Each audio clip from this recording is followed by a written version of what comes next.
Right now, in your pocket, there are more of these than there are stars you can see in the night sky. Billions of tiny switches, each one smaller than a red blood cell, flicking on and off billions of times a second. And the moment this all began was announced to the world in a newspaper, on page 46. This is the story of how it happened, and how it almost didn't. To understand why that's absurd, you need to see what a computer looked like before this invention. One of the first, called ENIAC, filled an entire room, weighed 30 tons, and needed a small team just to keep it running.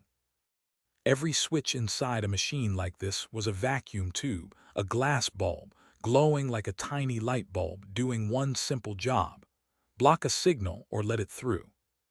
Vacuum tubes were fragile, they ran hot, they guzzled power, and they burned out constantly, like a room full of light bulbs that needed replacing every single day. Operators kept spare tubes by the thousand, because a single failed tube could bring an entire calculation, hours of work, crashing down. A machine like ENIAC could contain over 17,000 of them. Bell Labs, the research arm of America's phone company, needed something smaller, cooler, and far more reliable to run the country's growing telephone network. In 1945, a physicist named William Shockley put together a small team to search for a solid alternative to the vacuum tube. Most physicists at the time doubted it was even possible. Solid-state physics was still a young, uncertain field. His key people were John Bardeen, a quiet theoretical physicist, and Walter Brattain, a hands-on experimentalist who built things with his own hands. Their material of choice was germanium, a strange, glassy element already used in radar detectors during the war, so at least partly understood. Shockley had a theory: apply a voltage near a sliver of germanium, and it should control the current flowing through it, just like a valve. He built it, he turned it on, and nothing happened. The effect was 100 times weaker than his own equations predicted, and for months, nobody could explain why. Frustrated, Shockley handed the mystery to Bardeen and Brattain and stepped back to let them dig into the theory. It was Bardeen who found the answer, buried in the surface of the germanium itself. Electrons were getting trapped right at the surface, forming an invisible barrier that blocked Shockley's field before it could reach inside. If they wanted to control the germanium, they'd have to find a way to work through that barrier, not around it. That single idea, surface states, became a foundational concept in semiconductor physics, one still taught to every engineering student today. On December 16, 1947, Brattain tried something strange: two thin gold contacts pressed onto the germanium less than a hair's width apart. A weak signal went into one contact, and out of the other came the same signal, amplified. For the first time in history, a solid piece of material, no glass, no vacuum, no glowing filament, had amplified an electric signal. For a moment, neither of them said a word. They just stared at the meter, running the test again to be sure it was real. They called it simply the transistor.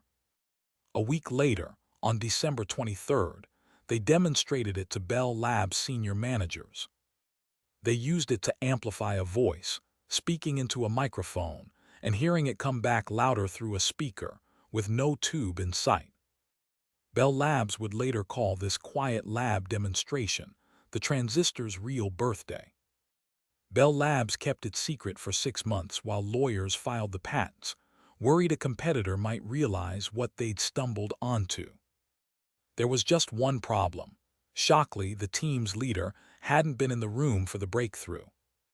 He felt sidelined by his own invention, so over the Christmas holiday alone, he redesigned it from scratch. Within weeks, he came up with a cleaner, sturdier version, the junction transistor, the design that would actually go on to be mass-produced. 3 brilliant minds, one invention, and a rivalry that never fully healed. On June 30th, 1948, Bell Labs held a press conference in New York to reveal the transistor to the world. The New York Times ran the story the next day, in a single paragraph on page 46, sandwiched between radio programming listings.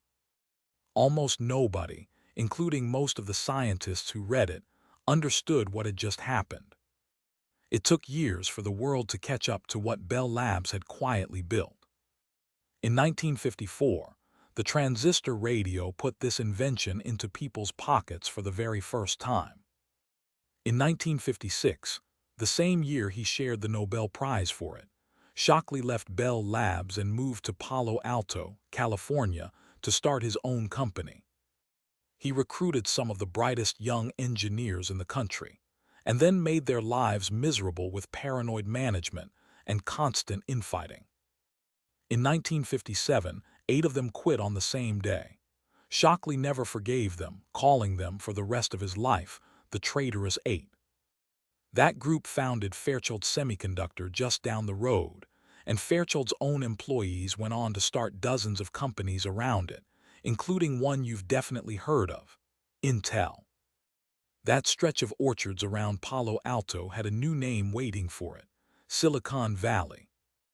One of the traitorous 8, Robert Noyce, helped invent a way to print thousands of transistors onto a single chip of silicon in 1959, the integrated circuit. Another, Gordon Moore, noticed the number of transistors on a chip was roughly doubling every 2 years, an observation so reliable the industry still calls it Moore's Law. Today, a single processor in an ordinary smartphone can contain more than 15 billion transistors. In 1956, Shockley, Bardeen and Brattain traveled to Stockholm together to share the Nobel Prize in Physics. Bardeen would go on to win a second Nobel Prize in 1972, still the only person ever to do it in physics. A fragile glass tube in a phone company's lab became the switch that runs every computer, every phone, every satellite on Earth. It even planted the seed for the very valley where most of that technology is designed today. And the day it was born, the world didn't even put it on the front page. Some turning points arrive with fireworks.